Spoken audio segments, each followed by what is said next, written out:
Happy hump day, everybody. This is Lindell from Fistful of Java out here at Trinity Park.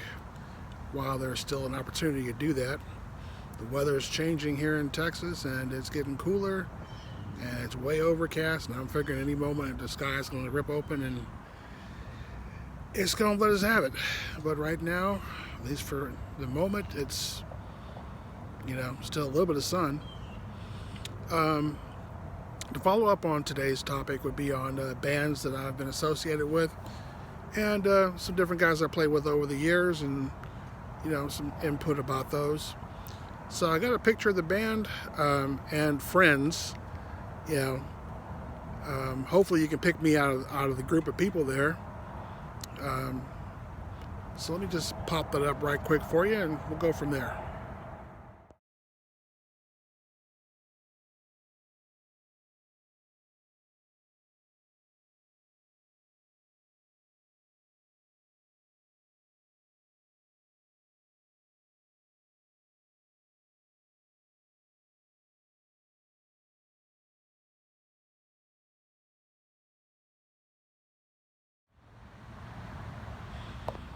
So, were you able to pick me out of the group?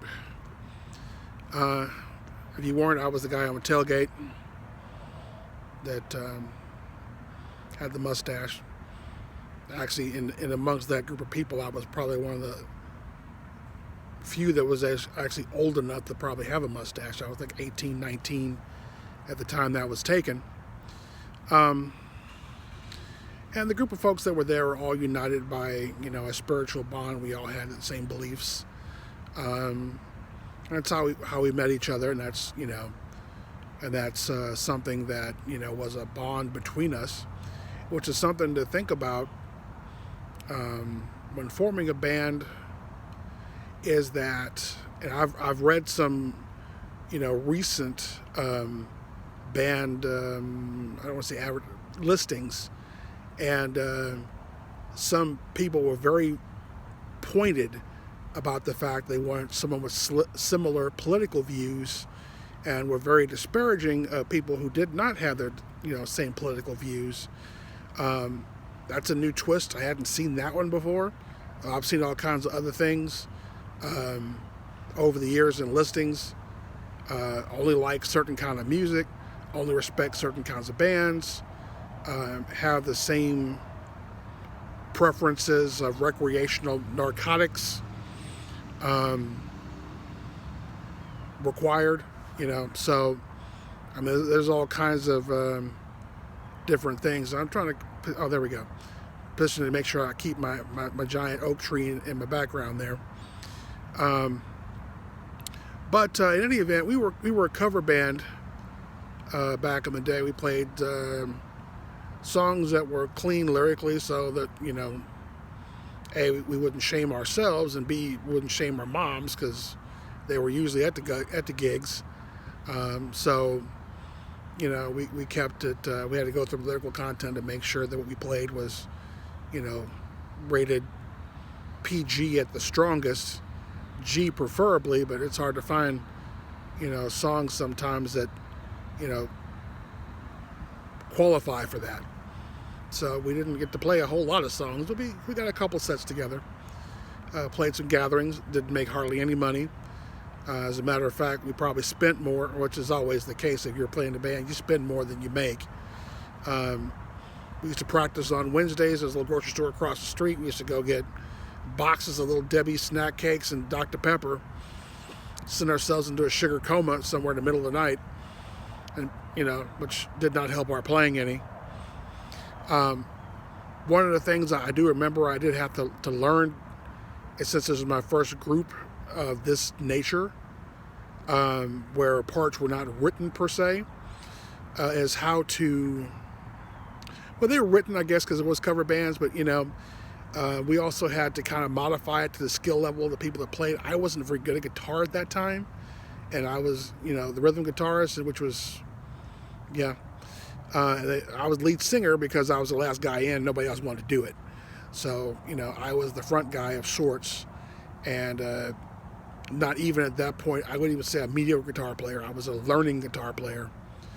And I remember me and the bass player used to butt heads because I used to play the root, the chord typically, for most of the song, which interfered with his ability to hear himself playing the bass, because I was playing the lowest E string notes and whatnot, and he's doing basically the same thing. So I would throw him off. So I had to find a way to sit somewhere in between the regular guitar and him, or I'd have to go with more of a funk style guitar playing that was way up top above what the other guitar player was doing. In some cases, I just held down the chord, hit the chord one time, let it ring as the changes went through.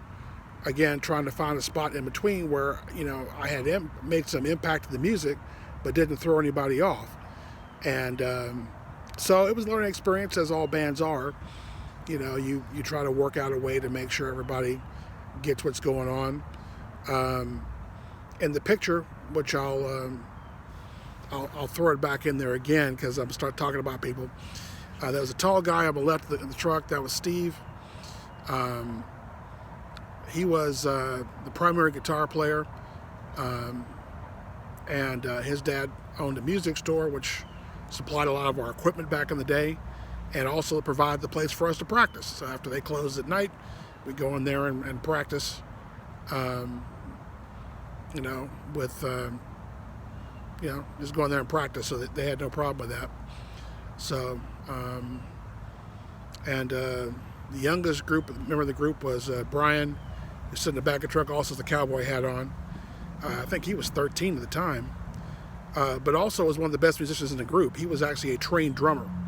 So he had taken classes and he had been in school, and so knew a lot about drumming and keeping time better than any of us could benefit for what he was doing. So he actually raised our level as a group considerably by him just being in the band. Mike, who was on the truck, kind of wavy hair, glasses, was the bass player, and in some ways the financier, since he was the only one that had like a decent full-time job. And being the oldest of the four of us, yeah. But it was a fun little project. I mean, it was something to keep us out of trouble, something to keep us busy. Interestingly enough, when the people that I in my circle, met Steve and his family, there was a lot of aspiring musicians running around out there, and boy, it just blew up like overnight. Everybody's playing guitar and bass and something, within a matter of minutes. Boy, it was crazy how fast and how many people wanted to play something. So, in that aspect, it's a really good stress reliever. It's really, the camaraderie factor is massive. Even if you're not very good, being able to sit down with some other guys and try to figure it out, and when you finally do figure it out and you get something that sounds halfway decent, that resonates like all the way through you. So, yeah, that's that said, I'll go ahead and put the band photo back up there again, or a different photo, depending on, I may put a different photo up there of the group in a different setting, so you get to see everybody. But yeah, that was the very first pop rock cover band I was ever associated with. The band's name was the Phaze. I guess I should start out with that, but Phaze. Actually, I had forgotten that until I saw the photo.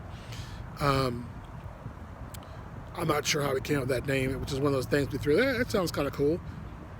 That's how bands get named. It sounds kind of cool on a an odd Wednesday in October or whatever.